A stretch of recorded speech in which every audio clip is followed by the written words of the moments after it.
Wow, what a run for your Tigers. Left for dead after a Demon Deacon loss. 3 must-win games, the Vols, the Deacons, and a winner-take-all against Wake. A game for the ages, won by a team of destiny. Now, bring on the Gators. From WBRZ, your home for LSU sports, this is the Tigers College World Series special. Hey, good afternoon, everyone, and welcome into Omaha, Nebraska, the site of the College World Series. Charles Schwab Field, Matt Trent, and Michael Cauble here for the next half hour, bringing you a preview of the LSU Tigers and Florida Gators tangling in the College World Series. It's a rematch of that 2017 World Series. Didn't exactly go the Tigers' way then, but we're certainly hoping for better results now. And why shouldn't we?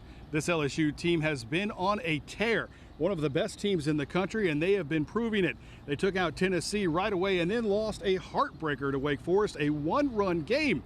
It sent the Tigers to the elimination bracket, but they have been nails ever since. The Tigers dispatching Tennessee, kicking them out of the College World Series. We can all get on board with that. Dylan Cruz doing the honors with that 9th inning home run as they won it 5-0. And then LSU had to take out Wake Forest twice. The #1 team in the country. The Tigers got the best of them behind a Kade Beloso home run early in the contest and some fantastic pitching from the freshman Griffin Herring, showing he certainly has the mustard even in these young years. It set the stage for what we all hoped and wanted to see. #1 versus #1. Rhett Lauder and Paul Skeens. A pitcher's duel carried all the way into extra innings, and it was Tommy White deciding it. With one swing of the bat, the Tigers walk off Wake with the 2-0 victory. It sets the stage for this national title run, but Coach Jay Johnson knows the work is not done.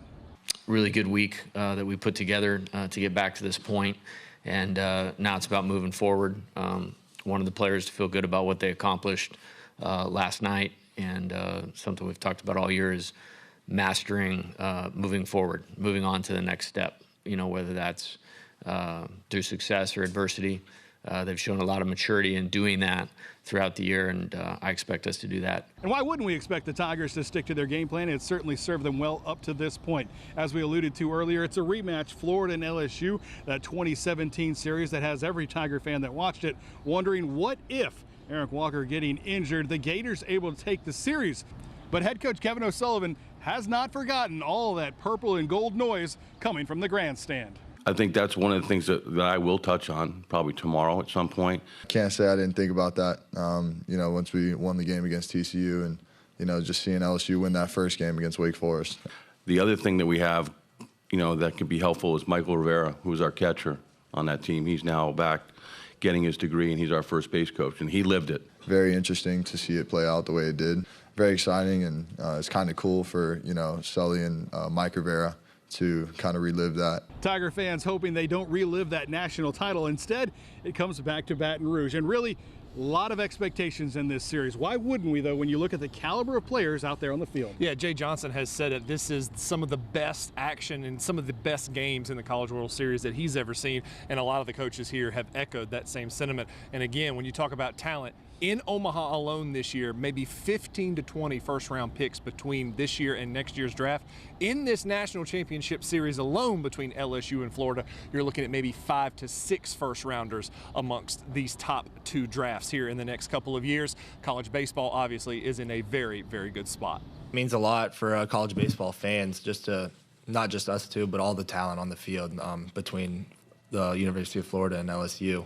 So, I mean, it's just a very exciting series to look forward to and to watch. It's a real opportunity, you know, for the players to accelerate, you know, achieving their dream of becoming a major league player someday and get to play in an environment like this, which is second to none. You won't experience anything like this unless you're one of the very few that get to play in a Major League World Series. I think the college game is in as good a shape as it's ever been. I think it's evolved into developmental piece to move to the next level, and it's increasingly gotten better and better from that standpoint. But I think college baseball, it's never been better from a talent standpoint. Just to take it a step further, 4 out of the 5 Dick Hauser Trophy finalists were here in Omaha. Obviously, Paul Skeens has taken that one home. And again, the depth of the talent as well is really good. We've got the first 2 picks in this year's draft with Paul Skeens and Dylan Cruz. Number 3, potentially. Florida outfielder Wyatt Langford. College baseball has taken such great leaps since 2017, and we're seeing it right now. It's reaping the benefits wholeheartedly. It might be because of COVID, guys being a little bit older, more mature in the game. And you talked about trophies and top three. How about this? The Golden Spikes, the 3 finalists for the award, they're playing in this national title series. Dylan Cruz, Paul Skeens, and Jack Caglione for Florida. We'll find out who wins it in Game 2 of the College World Series. When we come back, we're talking about more of that great talent, some fantastic plays. Trey Morgan on fire here in Omaha. That's coming up. The Tigers College World Series special will be right back.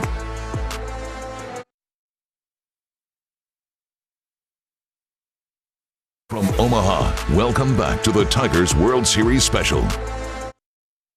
Welcome back to Omaha, everyone. Matt Trent, Michael Cauble, previewing this World Series. You know, Matt, sometimes when you get teams of this elite talent like we've talked about, it's best to just wind them up and turn them loose. Head coach Jay Johnson has been pretty simplistic in his messaging to this team. One example, that he used a whiteboard to basically lay out the week's worth of pitching. Once it got through, he said, does anybody think we can't do this? No? Great, let's go. And that's all it took. The Tigers say sometimes the simplistic approach is the best one. It's funny, just when we write it all down on the board, it seems so simple. I mean, that's something that I've learned a lot this year, is learning how to keep things simple and, you know, just take it one pitch at a time. You know, the simpler the message usually is, the better. You know, at this point in the year, you don't need to overcomplicate things. Like, you know, we are who we are, and we have a great group, and, you know, we're very competitive, and we love playing baseball. So, I mean, yeah, no need to overcomplicate things. I'd say going into the championship series, our mindset doesn't change. It's always been like we're playing a one-game playoff. We're going to win one pitch at a time. And, yeah, we know what's on the line.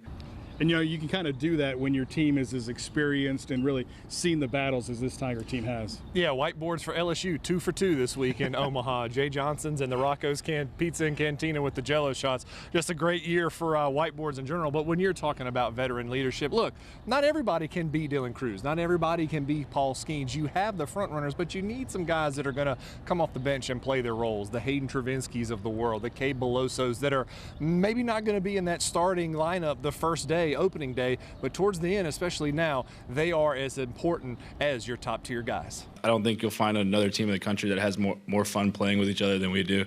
You know, it's our favorite thing to do, is just play baseball and, you know, joke around, have fun with each other. Building team.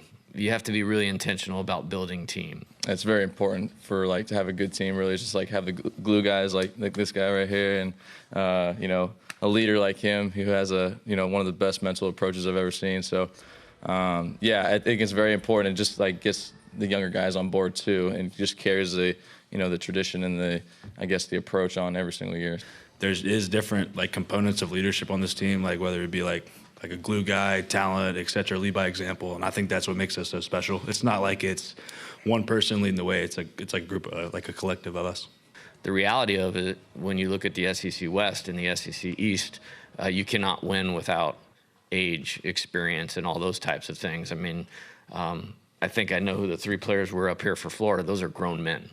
I mean, this is not a little boys league, and you have to have some age and experience underneath you. I think the most important trait we have as a team is the confidence that we have in each other. We believe that every guy in that dugout, every guy on the field is going to get the job done whenever their name's called upon, and it's just a great feeling when you're in the game and you know that you have all those dudes in the dugout behind your back. Yeah, like I said, everybody's got to have your back. Not everybody is going to be at the front of, the train engine. Some guys have to be the caboose to settle everything from the back. And guys like Kade Beloso, Hayden Travinski, Gavin Dugas, seasoned vets that have been through the highs and lows of this program, you really see their leadership here in Omaha shining really, really bright. Yeah, you talked about Kade Beloso. There's no secret I love the guy. Maybe the big boys kind of stick together, I don't know, but it's just a remarkable story. Those of you that don't know, he blew out his knee in last year's season opener in the pre-game hype huddle. He battled his way back from injury, and he's providing not only great moments on the field, but fantastic leadership for his Tiger teammates. It just goes to show you that no matter what's going on, just keep putting your head down and keep working, and good things will eventually come your way. We've both grown tremendously. I mean, it's because of this guy right here, really, I mean, we wouldn't be the people we are today or players without him, and we now know what it takes to, like, get there, and what it takes to lose those games, and it just makes us better. Wouldn't change anything for the world. You know, I think, you know, we were all in Knoxville, Tennessee, you know, at that super regional and, you know, Florida State, et cetera. But yeah, it made us tougher as a team. It made us better for it. You know, it might have sucked in the moment, but it paid off. And, you know, we're here and playing for a national championship. So, you know, wouldn't change it any other way, you know, do it 10 times over.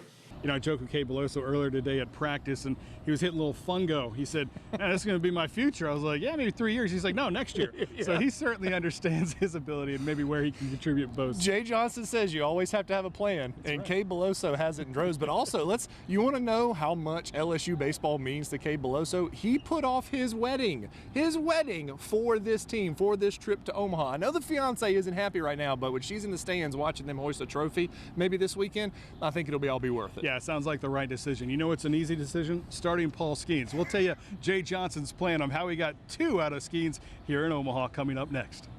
The Tigers College World Series special will be right back. Hey, welcome back, everyone, here inside Charles Schwab Field in Omaha, Nebraska. Michael Cauble, Matt Trent with you, getting you geared up for LSU in Florida in this College World Series Championship Series. Look, it's an old mantra from the beginning of sports. Big-time players make big-time plays. And for Trey Morgan, he's been doing it since a freshman from coming out of New Orleans here to LSU. But really in Omaha, he has taken his game to a new level, especially in that game that got LSU to this championship series. The flip, as it will be forever known in LSU lore. What a fantastic play on that squeeze bunt. But Trey Morgan has been so good. Florida coach Kevin Sullivan is ready for him to take off that LSU jersey. I think I've said enough of Trey. I'm ready for Trey to move on to the next level. Yeah, you know, when they moved into the outfield, I was always like, you know, this guy is probably by far the best defensive first baseman in our league. But that kind of just shows the versatility that he has. That was an incredible play last night. It's a play that we work on as well, but it's a gamble, right? They executed perfectly. He's an emotional player, and I think the other players feed off of it. He's a really good baseball player, And like I said, he's got a couple more games, and he's moving on next level. They got to figure out the next first baseman next year. And that's their problem, not mine. It was awesome. As soon as I checked my phone, seeing all the text messages, all the mentions on Twitter, Instagram, just people really that I haven't talked to in a while, just saying how proud they are of me and this team and the history that we have the chance to make. It was awesome. From growing up in New Orleans, this really doesn't seem real, you know? And I'm glad that I'm here to show kids growing up in New Orleans that this is a reality, like this could happen. Yeah, Trey is just a fantastic role model from New Orleans. He's also got his New Orleans buddy, John Curtis native Kade Beloso, sitting beside him in that press conference. He may have been second choice in terms of media exposure to his dad this week. His dad has been making the rounds, but you see his dad and you see where Trey gets all this fantastic character from. Yeah, you know, you talked about the flip, the play, right? There's another side to that coin, if you will. Alex Milazzo, the Zachary native, receiving and making that tag. Just a phenomenal play. It's a play Milazzo might not make if he's not in the game. Hayden Travinski came into this postseason on a tear, but an injury derailed his plans and substituted Milazzo in. Coach Jay Johnson gave an update on LSU's big swinger. He was nursing a small injury, and it became a little bit bigger injury, you know, earlier in the tournament. Massive gratitude for him giving it a go on Monday. He did the best he could with where he was at, and this time of year, that's the way it has to be. He was not available to play on Tuesday. Might have been available to pinch hit on Wednesday. We had some progress yesterday, but we got a little ways to go to know where we're going to stand with what he will be or won't be available for going into the weekend. I think one of the other underrated things about Milazzo's game is just his job as a receiver and working with the pitchers. All those guys on the bump love him. Yeah, I think if you talk to Paul Skeens, he might tell you that, yeah, throwing to Alex Milazzo has maybe heightened his game a little bit. He's just so savvy. He is a big league catcher from a defensive side, and I think all of us can see that. All of us have seen it from the very beginning, and it's good to see a guy like him finally get his flowers here in Omaha. As for Skeens, it was the plan. We talked about the whiteboard and making it happen. Everyone knew they needed to get to Thursday to get Paul another chance. He not only stepped up and broke Ben McDonald's school and SEC strikeout record, but he gave us all lasting memories, and his Tiger teammates were so excited to make it happen. Yeah, I mean, our whole message for the week was to get Paul the ball. You know, so we had to handle our business against Tennessee and then yesterday, and you know, we knew once we got to today that he was going to give us the best chance possible for us to go out there and win the game. So, I mean, we were just trying to do whatever we can to be able to get him in that position because we knew he was going to do something special for us. You know, we all love seeing Skeens throw that game again, but it also was your big bullet. You shot it before you got to the championship series. Where do the Tigers turn now? Yeah, it's a question that we've had really maybe the back half of the year going into Hoover and postseason play. Ty Floyd has been the consistent number 2, but it's been TBD on that third day.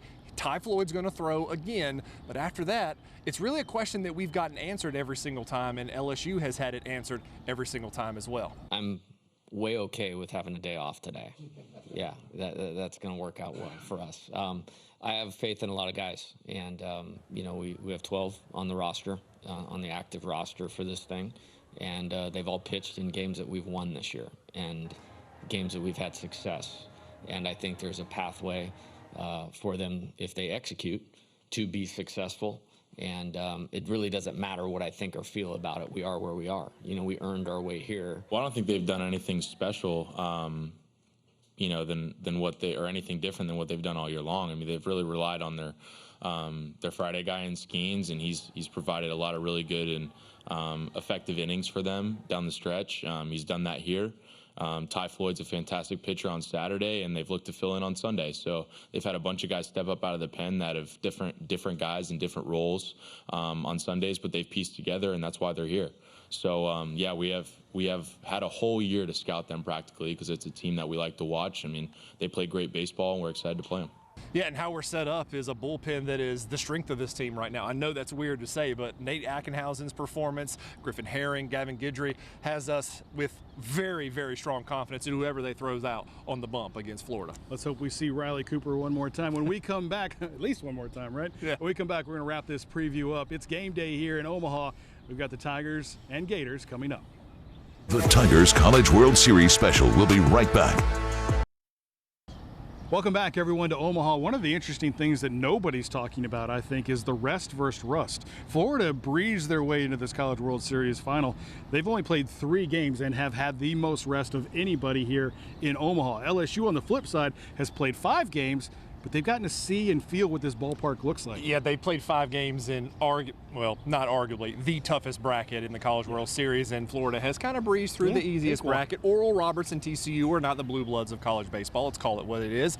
But, you know, LSU got here with some rest. They had some early practice days before things got going, but they still stay so regimented. Their plan and their schedule is their biggest proponent heading into this championship series.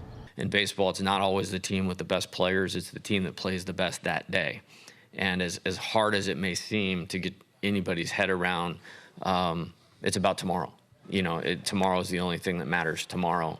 And there's advantages to both. You know, maybe you talk about rhythm, you talk about routine, you talk about confidence. Well, both teams are going to play with a ton of confidence, as they should, with the rosters.